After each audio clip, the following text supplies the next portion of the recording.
premier stream d'Arteg. Donc Arteg, c'est un nouvel événement. Alors évidemment, on aurait aimé vous le présenter devant un public. On le présente finalement devant des caméras et sur Internet.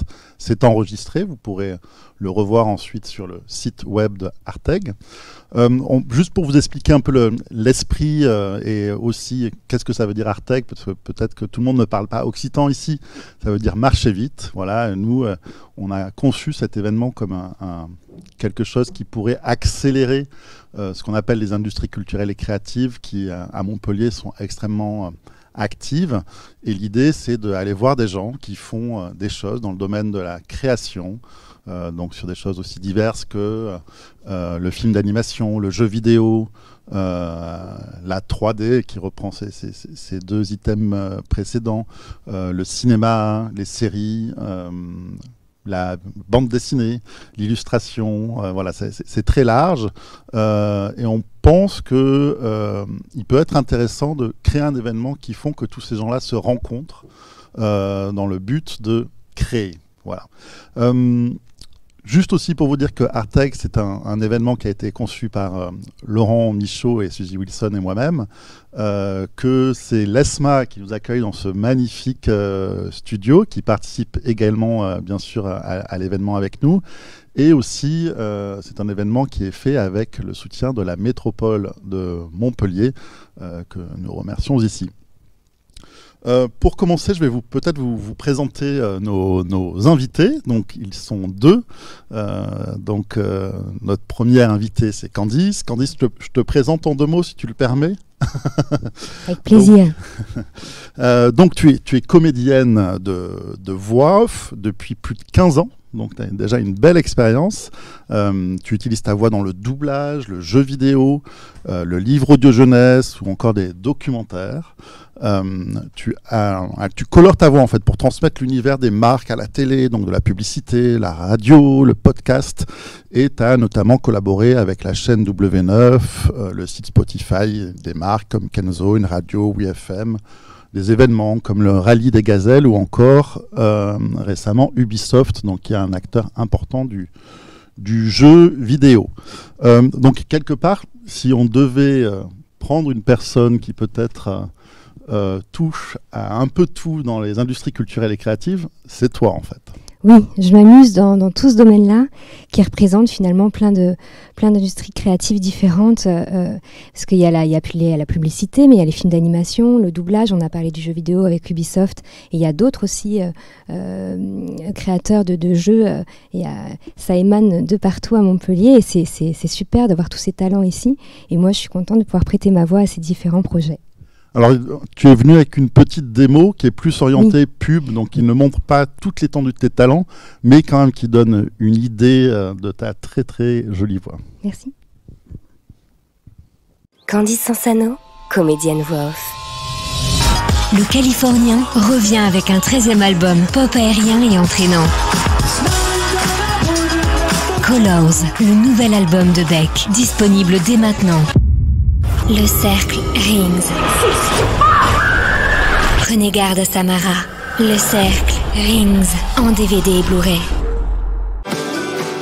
Découvrez Tendre Meule au bon lait de nos éleveurs. Entremont, c'est autrement bon. Déco. Fantaisie. Tout est permis. Irrésistible. Tout est permis. Nouveau, WeBuzz, le premier magazine sur les stars du web. Ce mois-ci, découvre Natou, la youtubeuse prête à relever de nouveaux défis. Retrouve les duos du YouTube Game, les meilleurs amis du web. Qu'il neige, qu'il fasse froid, que le soleil se lève ou que le vent souffle, que les fleurs bourgeonnent, que le soleil brille, que les feuilles tombent ou que la journée touche à sa fin. Je vous accompagne tout au long de l'année. Voilà, on est de retour sur le plateau de l'ESMA, donc dans le cadre aussi, c'est important de le préciser, du MIC, c'est-à-dire d'un événement qui se passe au niveau de la métropole, qui s'appelle Montpellier Industrie Culturelle et Créative. Voilà, c'était important de le préciser. Et donc on revient avec Candice. Candice, est-ce que tu peux nous expliquer en quoi consiste ton travail? Raconte-nous. Des émotions avec la voix. Il y a des personnes qui écrivent des textes pour des personnages ou pour pouvoir véhiculer un message. Et moi, mon travail, c'est l'interprétation. Donc, ils mettent plein d'intentions derrière, du jeu de comédien. Et parce que des fois, il faut, par exemple, pour Parc Astérix, il faut crier. donc, des fois, je suis amenée à crier ou je sais pas. Enfin, voilà, il y a plein d'émotions diverses et variées. Et donc, moi, c'est véhiculer un message et utiliser ma voix pour ça. Donc, il y a un micro, il y a souvent une direction artistique également. Il y a des ingénieurs son, et heureusement qu'ils sont là, parce que quand il faut crier, il faut ajuster le son. Je dis crier, mais voilà, c'est exprimer plein de choses avec la voix. Donc, voilà. Et tu fais aussi des voix d'enfants. Des voix d'enfants. Oui, tout à fait. Je dis ça, c'est pas pour que tu fasses une voix d'enfant. Pas du tout. Hein. Pourrais, hein. C'est vrai. C'est difficile parce qu'il faut un texte. D'accord. Mais j'ai plusieurs tiroirs justement avec la voix de petit garçon. Je dis des tiroirs, mais on a des personnages qu'on a déjà fait pour un livre audio par exemple. J'avais fait les personnages de petits garçons. Et pour d'autres, j'avais fait une voix de petite fille pour un film d'animation. Donc j'ai ces tiroirs où je viens piocher les personnages et du coup, je m'amuse à faire des voix d'enfants selon l'âge, parce qu'à 7 ans, ils ne s'expriment pas pareil qu'à 12 ans. Et puis aussi, il y en a des timides, il y a des personnages très joyeux, très excités, à créer des personnages avec les gens dans le jeu vidéo qui élaborent des caractères, des traits de caractère et des critères pour les persos. Et justement, raconte-nous un peu, le jeu vidéo, c'est récent pour toi, ça, hein? C'est quelque chose que tu as découvert il n'y a pas si longtemps. Alors oui, le jeu vidéo, j'ai eu l'occasion donc à Ubisoft pour un futur projet, donc c'est encore dans les tiroirs. Tu peux pas trop en parler. Donc non, mais c'était déjà pour illustrer le travail qu'ils avaient commencé à créer. Et pour voir ce que ça pouvait donner. Et donc c'est chouette parce que on co-crée. Il commence à créer quelque chose et puis moi à le concrétiser par la voix pour donner d'autres caractères ou critères aux personnages. Voilà. Donc c'est super de créer des personnages ensemble. Et Ubisoft, ils sont géniaux. C'est une super équipe dans l'audio et voilà. J'ai eu un très bon accueil et c'est vraiment des gens super. Ça doit te changer de la radio. Tu es seul avec un ingénieur du son Alors oui, j'ai commencé en radio il y a très longtemps. J'étais ado et j'adore le collectif. C'est-à-dire que pour moi, la radio ou même la voix, c'est plusieurs rouages, plusieurs personnes qui mettent beaucoup de passion pour créer quelque chose en commun. Et la radio, c'est pareil. J'étais pas tout à fait seule. Il y avait des collègues, il y avait un ingé son. Des fois aussi, je faisais la technique son. Mais voilà. Ma question, c'est plus Ubisoft. Là, tu étais avec toute l'équipe du jeu Il y avait la direction audio. Donc, Alexandre Carlotti, qui est super, qui m'a guidée. Il y avait d'autres directeurs artistiques aussi dans d'autres domaines pour voir si ça collait. Et voilà. Et donc, oui, on a une direction artistique et c'est essentiel pour justement travailler en commun sur l'idée principale. Et c'est un travail collectif. Super, merci beaucoup. C'est une parfaite passerelle pour passer à notre deuxième invité, puisqu'on parlait du jeu vidéo. Et donc là, on va parler de Sébastien Short, qui est un acteur du jeu vidéo à Montpellier, qui est arrivé dans cette ville il n'y a pas si longtemps, qui a une très large expérience, notamment aux États-Unis, puisque tu as travaillé avec Blur Studio, DreamWorks, Framestone. Voilà, donc tu reviens avec un joli bagage. Et du coup, est-ce que tu peux nous expliquer justement, donc qu'est-ce que tu es revenu faire ici, quel est ton projet, comme diraient certains? Bonjour d'abord. En fait, moi, comme tu le dis, j'ai une expérience à l'étranger pendant à peu près un peu plus de 15 ans, en grosse partie aux États-Unis, un petit peu en Angleterre aussi. Et donc il y a un an, en fait, on a concrétisé l'idée de revenir en France, de s'installer à Montpellier. Je ne suis pas originaire de la ville, mais pour la simple bonne raison qu'il y a beaucoup de mouvements. Enfin, disons qu'il y a de l'émulation d'un point de vue créatif à Montpellier, à plein de niveaux, hein, que ce soit au niveau des écoles, au niveau des studios, et puis aussi au niveau de l'envie des artistes de venir s'installer dans la région plutôt que de rester, on va dire, dans la capitale. Et donc, de fil en aiguille, en gros, moi j'avais cette idée de m'installer, de venir me poser et de créer une société en fait qui va un peu, on va dire, travailler différemment que ce que j'ai pu connaître au cours de mes différentes expériences dans les studios. Donc moi, clairement, je travaille surtout sur la 3D, hein, parfois de l'intégration sur du film, et la plupart des studios en fait font, on va dire, de la prestation de service au sens propre. Donc là, en gros, moi je suis en train de constituer avec un associé, avec Grégory Jennings, une société qui va faire du service. Toutefois, dans un premier temps, en fait, ça va se constituer comme étant une société coopérative, donc une SCOP, avec un objectif de collectif, hein, qui rejoint un peu les idées, je pense, on va dire, qui se développe de plus en plus en ce moment. Et j'ai utilisé cette plateforme de coopérative pour pouvoir, en gros, redistribuer les bénéfices, que ce soit pour les gens qui travaillent dans la boîte, hein, ou alors pour, en fait, créer l'investissement pour pouvoir faire des projets spontanés, quoi. Et donc, en gros, super. Si tu veux, on y reviendra. Juste, je me disais, ça pourrait être intéressant pour que les gens aient une petite idée de ce que tu fais, de lancer un projet sur lequel, quelque chose sur lequel tu as travaillé, puis tu nous diras un peu plus précisément ce que tu as fait dessus.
Voilà, moi personnellement j'aime beaucoup ce petit trailer, c'est pour ça que j'ai insisté pour qu'on le passe. Juste peut-être j'ai été induit en erreur parce que c'est en fait une bande-annonce de jeux vidéo, mais en fait toi tu travailles plutôt dans la VFX et dans l'animation, donc c'est lié aux jeux vidéo, mais voilà, tu travailles plutôt sur la... Je ne suis pas à la création des jeux vidéo, mais plutôt à la promotion, en fait. Hein, exactement. Donc, il fallait effectivement corriger ça. Et du coup, est-ce que tu peux nous expliquer, par exemple, sur ce trailer, en quoi a consisté ton travail? Alors moi, ma position, là, ce trailer a été fait au sein de Blur Studio, qui est un studio en Californie. Et en gros, moi, j'étais superviseur sur ce projet. En fait, c'était ma position au sein de l'entreprise. Donc l'idée, c'est de gérer une équipe qui va, en gros, travailler sur le projet dans l'ensemble. Donc ça veut dire la création des personnages, la création de l'animation, en gros tout ce qui nous permet d'obtenir ces images finales, et en particulier avec on va dire quelque chose d'un peu plus insistant sur la partie éclairage et la direction artistique et livraison finale, en fait, hein, qui est quand même le corps de mon métier à la base. Voilà. Et c'est des grosses équipes à chaque fois à gérer ou... Alors sur un projet comme ça, c'est une petite équipe en fait, parce qu'on n'a que 2 plans. Donc 2 plans, en fait, c'est pas forcément facile à diviser. Donc là, on avait une équipe, on va dire en tout, il y a peut-être une dizaine de personnes qu'on travaille dessus, hein, maximum. Donc quelqu'un pour faire l'oiseau, quelqu'un pour faire le personnage dans la neige, quelqu'un pour faire le décor, quelques animateurs, une personne pour les déformer, etc. Un peu d'effects. Et puis après, une personne qui a fait le décor, qui a aussi fait l'éclairage et le compositing final. Voilà. Donc c'est une toute petite équipe. Et sur les autres projets, c'était... Alors, sur d'autres projets, par exemple des cinématiques comme Elder Scrolls, ou aussi j'ai aussi pu participer pour des ride movies, en fait, donc des films pour des parcs d'attractions, pour des parcs d'attractions à Abu Dhabi, par exemple, etc. Là, on est sur des productions beaucoup plus longues, ou des productions beaucoup plus intenses, et qui nécessitent des équipes jusqu'à 50, 60, 70 personnes. Voilà. Et du coup, là, de revenir à 2, c'est comment? Alors, là, disons que c'est... moi, dans ma gestion d'équipe avec 70 personnes, j'ai pas forcément 70 personnes avec qui j'interagis au moment X. Donc c'est souvent des équipes plus petites qui se composent avec qui j'agis au fur et à mesure. Donc passer à 2 là, en l'occurrence, on est associés, donc c'est un petit peu différent. Et on commence déjà à travailler avec des gens dans nos productions. Donc là, on supervise des productions dans lesquelles on a 3, 4, 5, 6 personnes qui viennent travailler avec nous. Donc on est encore à peu près dans la même démarche, c'est juste c'est un petit peu plus dématérialisé qu'avant, on va dire. Et là, l'idée, évidemment, j'imagine, c'est d'étoffer l'équipe. Tu as commencé à chercher des gens. Tu fais les sorties d'école, comme l'ESMA ici. Oui, il y a un peu de ça, en fait. On a un peu mis, d'ailleurs, la situation de recherche, on va dire, de talent avant, en fait, même la constitution de l'entreprise.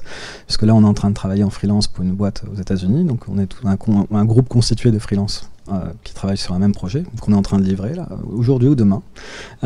Et donc, dans ce groupe, on a des gens qui travaillent avec nous, qu'on a accueillis dans les locaux dans lesquels on s'est installé.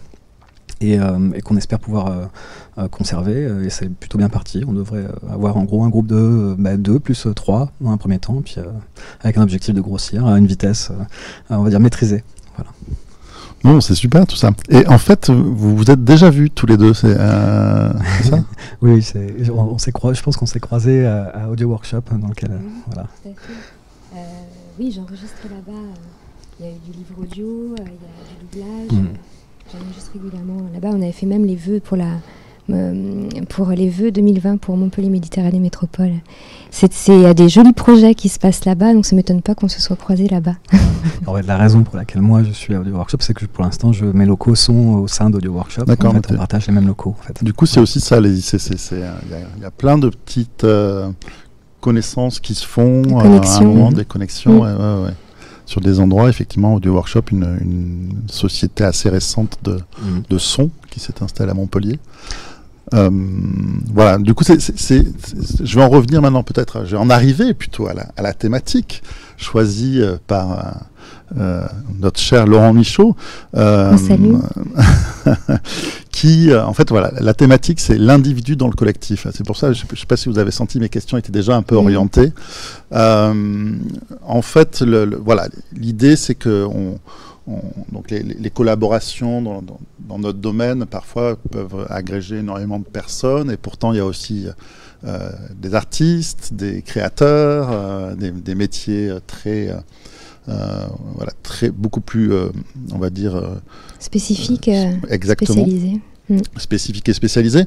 Et du coup, on trouve intéressant de confronter un peu vos points de vue, comment vous vivez ça, justement, ce passage de l'individu au collectif et du collectif à l'individu.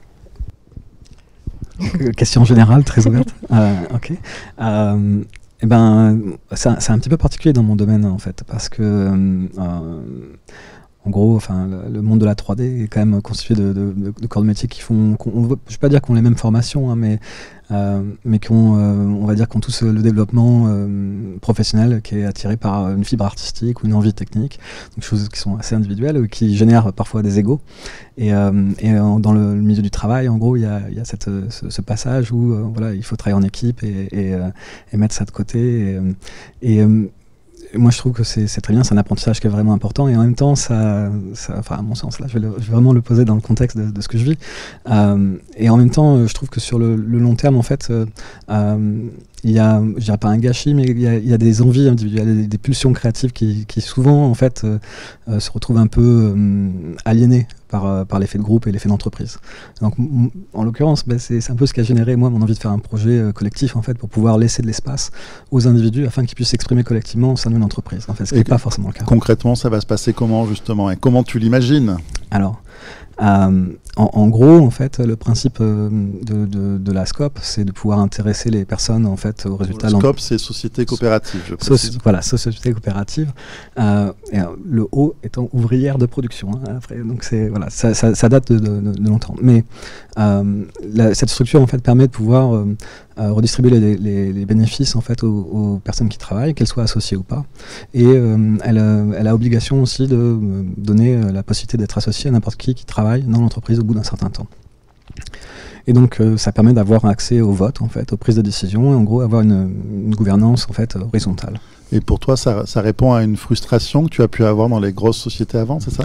Oui, tout à fait. D'ailleurs, pas forcément dû uniquement à mon expérience aux États-Unis, parce que étrangement, en fait, probablement plus aux États-Unis où j'ai eu plus de liberté créative. Alors peut-être parce que j'avais réussi à avoir une position qui m'a mis dans cette position-là, mais que ce soit en France ou aux États-Unis, il y a quand même cette limitation de pouvoir amener des projets ambitieux au sein d'un groupe en fait. Et en fait, c'est un peu l'idée de la structure. Donc on commence sur la création de services pour pouvoir générer des revenus. Et l'idée étant de s'éloigner de ça le plus possible au fur et à mesure et de faire de la création de produits en fait. Et donc en fait de vendre nos créations au sens propre. Devenir une société de production. Éventuellement. C'est un petit peu plus compliqué que ça, et ça va être beaucoup en fonction en fait des envies de chacun et de quelle va être l'orientation du groupe en fait. Donc c'est pas forcément quelque chose sur lequel j'ai envie de garder une maîtrise, puisque je veux que ça passe par le collectif. Voilà. Super. Et toi, Candice, du coup, tu as déjà notifié ta joie de travailler en collectif, alors que quelque part ton travail est plutôt très individuel. Alors c'est jeu avec nous pour il. C'est-à-dire qu'il faut vraiment faire force de proposition, parce que quand on va travailler un personnage, ou même ne serait-ce que dans un documentaire, on peut avoir différents tons. Donc il faut... alors déjà, je travaille pour des boîtes de production ou des agences de publicité ou autres. Et donc, il y a un intermédiaire. Il y a une boîte de production au niveau du son qui fait appel à moi. Et on va travailler par rapport au brief client qu'ils ont eu. Et donc moi je suis au service de nous, donc de eux qui m'embauchent. Et eux-mêmes, des fois c'est en direct et c'est encore mieux. Mais il faut quand même s'ils me prennent, c'est parce que j'ai une spécialité. Moi je suis plutôt les voix jeunes, les voix ados, etc. Donc on va plutôt me prendre pour ça. Donc il va falloir que je fasse différentes propositions par rapport à ce qui est demandé. Donc il faut quand même que je puisse aller puiser dans ce que j'ai déjà fait ou même aller au-delà. Et donc c'est ça, et puis il faut que ça corresponde à ce qu'on attend de moi pour qu'il soit content. donc c'est ces différentes strates qui sont assez intéressantes. Et en même temps, tu me dis si je me trompe, mais j'ai l'impression que de plus en plus les voix, alors, et peut-être encore plus avec le confinement, vous les enregistrez depuis chez vous. Ça doit être frustrant, ça, non? Alors, ça dépend. Pour ma part, avec 15 ans d'expérience, j'ai un studio d'enregistrement chez moi avec une isolation phonique.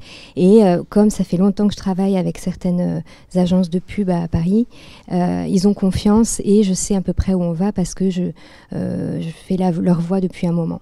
Et pour des radios notamment, des radios nationales. Et donc là, c'est chouette, j'ai un texte et puis ils me font confiance et du coup ça roule et c'est super sympa. Des fois ils me disent un peu plus comme ci, un petit peu plus comme ça. On ajuste, ça à distance, mais à distance. Donc oui, pour ma part ça va. Mais pour les nouvelles voix, qui sont souvent des comédiens qui se lancent dans la voix off, c'est compliqué parce qu'ils savent pas trop l'attente, ils savent pas trop quoi proposer, etc. Donc c'est bien d'avoir une direction artistique quand on commence et dans certains projets. Quand c'est des gros projets, il faut vraiment une DA pour que tout s'harmonise avec les autres propositions des autres comédiens. Et faut une harmonie. Donc il faut un DA. Et donc il faut pas enregistrer chez soi, mais vraiment dans une structure adaptée. Et quand on est voix off, comment ça se passe en termes de démarchage? C'est du bouche à oreille? Alors pour ma part, c'est un réseau qui s'est constitué petit à petit sur plusieurs années. Je pense que ce genre de rencontre est très intéressante, d'aller dans le festival de Montpellier Industrie culturelle et créative. C'est intéressant, on rencontre d'autres personnes.